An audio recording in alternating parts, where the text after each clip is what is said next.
আসসালামু আলাইকুম। Tuition BD শিক্ষক, শিক্ষার্থী এবং অভিভাবক সিরিজের আজকে ২২তম পর্বে কথা বলব ফেক সিভি চেনার উপায় বা টিউটর নির্বাচনে সতর্কতা কেন জরুরি।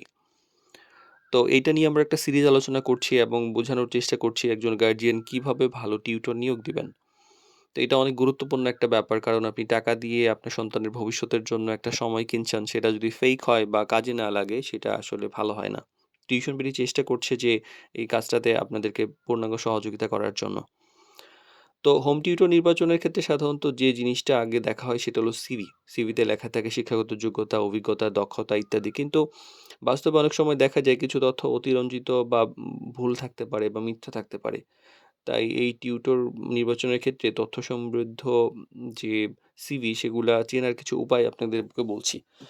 তো একটা ব্যাপার বলে রাখি, টিউশন বিডির ক্ষেত্রে এই পর্যন্ত কোনো ফেক টিউটর গিয়েছে কিনা আমরা প্রমাণ পাইনি, বা আমরা মানে আমাদের এখান থেকে কোনো ফেক সিভি দিয়ে টিউশন নিবে এই সুযোগটা খুব কম। মানে আমরা খুব অনেক বেশি যাচাই বাছাই ভেরিফিকেশন করি। তো এরপরেও যদি কোনো ভুলভ্রান্তি থাকে আমাদেরকে জানাবেন। আমরা এখনো পাইনি। কেউ অভিযোগ করেননি যে আপনি টিউটর দিয়েছেন সে ফেক।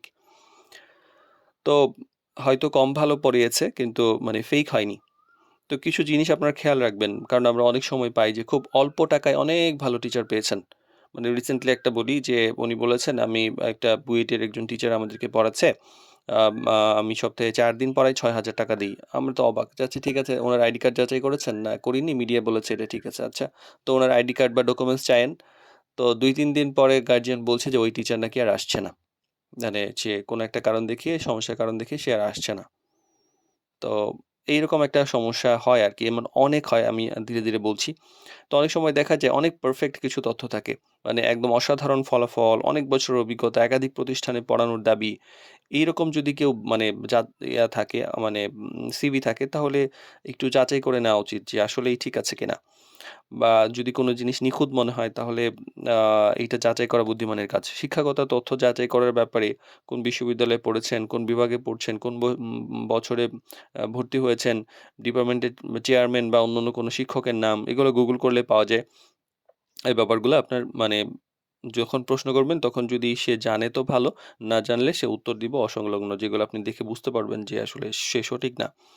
অভিজ্ঞতার বাস্তবতা যাচাই করুন, যে অনেক সময় হয় কি যে সিভিতে বলা আছে যে ৩-৪ বছর ধরে আমি পড়াচ্ছি, অভিজ্ঞতা এই সেই আছে। কিন্তু কোথায় পড়িয়েছেন, কতদিন পড়েছেন, কোন ক্লাসে পড়িয়েছেন, এইগুলা যদি উত্তর ঠিকমতো না দিতে পারে সন্দেহ জন্মায়। অনেকে আছেন যে বাংলা মিডিয়াম থেকে পড়েছেন বা অনেক আ মানে হয়তো ঐরকম কোনো জায়গায় পড়েন না। বলে আমি ইংলিশ মিডিয়ামের ৪-৫ টা স্টুডেন্ট পড়িয়েছি। যখন প্রশ্ন করি যে ইংলিশ মিডিয়ামের যে পড়িয়েছেন, কোন কারিকুলামের পড়িয়েছেন, কোন ক্লাসের পড়িয়েছেন, কোন স্কুলের পড়িয়েছেন? তখন মানে আচ্ছা আমার তো মনে নাই। আমি তো ১ বছর আগে পড়াইছি। আমি কারিকুলামও জানি না, স্কুলও জানি না। অমুক এলাকায় পড়েছি। তো এইটা তো একদম বোঝাই যায় যে সে জানে না। আবার রেফারেন্সের তথ্য চাইতে পারেন। যেটা গত পর্বে বলেছিলাম যে আ মানে কোন জায়গায় পড়িয়েছেন সেই গার্ডিয়ানের নাম, প্রয়োজনে ফোন নাম্বার বা কোনো মিডিয়া বা প্রতিষ্ঠানের মানে মাধ্যমে আপনি পড়িয়েছেন সেইরকম। এই ধরনের তথ্য যদি আপনি যাচাই করতে যান দেখবেন সহজ হবে। আবার মানে কথাবার্তা এবং আত্মবিশ্বাসের ব্যাপারে লক্ষ্য করা উচিত যে মানে উনি কোনো মানে আসলেই উনি অভিজ্ঞ কিনা, বা কোনো বিষয় সহজে বুঝাতে পারে কিনা, সে কনফিডেন্ট কিনা, সহজে প্রশ্নের উত্তর দিতে পারছে কিনা, নিজের অভিজ্ঞতা স্পষ্টভাবে ব্যাখ্যা করতে পারছে কিনা। এই তথ্যগুলো মানে এই জানতে চাইলে দেখা যায় যে একজন টিচার সত্যিকারের অভিজ্ঞ কিনা বুঝা যায়।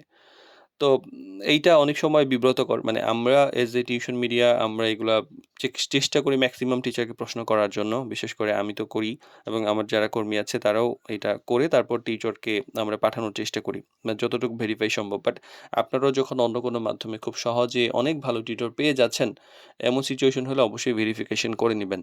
তাহলে আপনার জন্য মানে সঠিক টিচার সিলেকশন করতে, কারণ নীল ক্ষেতে সব আইডি বানানো যায়।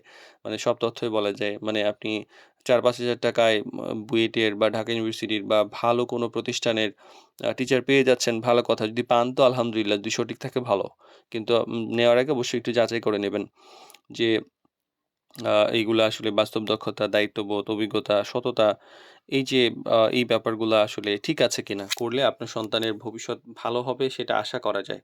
না হলে তো আপনি জাস্ট টাকা দিয়ে দেখা যাচ্ছে যে নিচ্ছেন, মনে করছেন একটা, বাট আল্টিমেটলি তো সেটা হলো না।